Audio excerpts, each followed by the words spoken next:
munaasabadan qalinjibinta ah ayaa waxaa ka soo qayb galay maamulka macallimiinta ardayda ee qaar ka mid ah madaxda warbaahinta ee ka howlgasha magaalada Muqdisho iyadoo ardaydaasi ka qalinjibisay kuliyadda maamulka waxaana ay ardayda jaamacadda ay soo bandhigeen cilmi baaris ku saabsan sida ay u shaqeyso warbaahinta Soomaaliya gaar ahaan warbaahinta ka howlgasha magaalada Muqdisho inta ay socotay munaasabada ayaa mas'uuliyiintii goobta ka hadashay waxa ay ku dheeraadeen ka hadlida faa'iidada waxbarasho ayagoona ardayda qalinjibisay qaar ka mid ah ay ka hadleen sida ay u sameeyeen cilmi baarista la xiriirta sida ay u shaqeyso warbaahinta ka shaqeysa magaalada Muqdisho ayagoona sheegay ardayda difaacanaysa buugga testiga marxaladaha kala gedisan ay ku shaqeeyaan saxaafadda Soomaaliya researchka markii la waxba la baaray waxa la rabaa in waxa la baaray dabcan dependent variable iyo independent variable labadoodu inuu ka muuqdo waxay ka turjumaysaa aasaaska research question ama objective buugana leeyahay dadka aan su'aalaha weydiinay dadka aan wareysanay da'doodu isku jirtay 15 ilaa 38 waxay ka koobnaayeen dumar iyo rag dadkaas dad aqoon leh ay ahaayeen oo way aragnimo 6 bilood ilaa iyo 2 sano leh waxaan weydiinay dhowr su'aalo tababar ma leedihiin haddaad leedihiin tababar nuuceebaad qaataan ma goobta on job train oo meesha gudaheeda si practical lagu siiyaa mase meelo kale la geeyaa oo tababar kusoo qaataan mise labadaba waa qaataan waxaan isweydiiyey hal su'aal oo ah researchkana haddii lagu daro ay ka sii qurux badnaa lahayd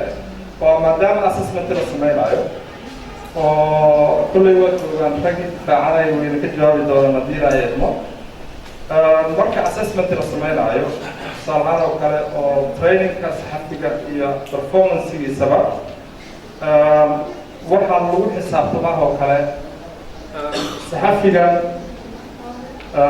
intuu la eg yahay dhaqaalihiisa mushaar ku filan ma qaataa oo u madax banaaneynaysa in performance-kiisa ama waxqabadkiisa dhinaca media uu ku soo bandhigayo ilaa inta uu xor yahay waxaan ognahay in maaragtay xorriyad saxaafadeed aanay jiri karin haddii ay jirto fakri iyo musuqmaasuq intaba meesha ay ka jiraan xorriyad saxaafadeed ma jiri karto marka aqoontana waad garan kartaa burburkii markii laga soo baxay xagga miidiyaha inkastoo ay jireen dad aqoon-yahano ahay oo markii hore lasoo tababaray oo xagga miidiyaha haddana tareenadii ugu dambeeyey ee la qaadanayay wixii ka dambeeyey burburka waxaan u malaynayaa 96 iyo wixii ka dambeeyey tababarada la qaato tababaro kooban ay ahaayeen haddii la qaatayna xitaa laftigeeda waxyaabaha khaldanaan kara waxaa laga yaabaa in meeshaan waxyaabaha ku qoran inay qaarkood ay saxan yihiin qaarkood in ay wax ka dhiman yihiin wax walba way dhici karaan laakiin isweydiinta waxaa mudan meeshaan markii laga hadlayo the journalist training and performance of media markii laga hadlayo journalistaha adiga aad involved ku tahay laftigiisa horta yaa tababaray aqoonta xaguu ka helnaa joogtisana muhiim wey gabagabadii munaasabada ayaa waxaa soo xiray gudoomiyaha jaamacadda Indian Ocean University Engineer Samuwade Maxamed Cali media ayadaa wax status u dhacayo waxba bulshada wax waa kastaa laakiin positive ka uu isticmaalo sidii wadanka uu dhisi lahayn positive kaasna wuxuu ku imaanaa qaab wadajir ah oo ardayda iyo shaqaalaha jaamacadda iyo macallimiinta ayaga qayb inay ka noqdaan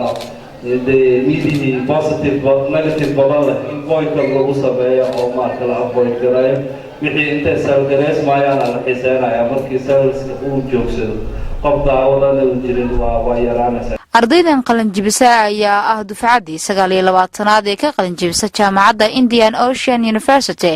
waxaana ay qayb ka tahay wax soo saarka jaamacadaha Soomaaliya gaar ahaan kuwa ku yaala caasimadda Muqdisho Farxiye Mir Ahmed warbaahinta qaranka Soomaaliya Muqdisho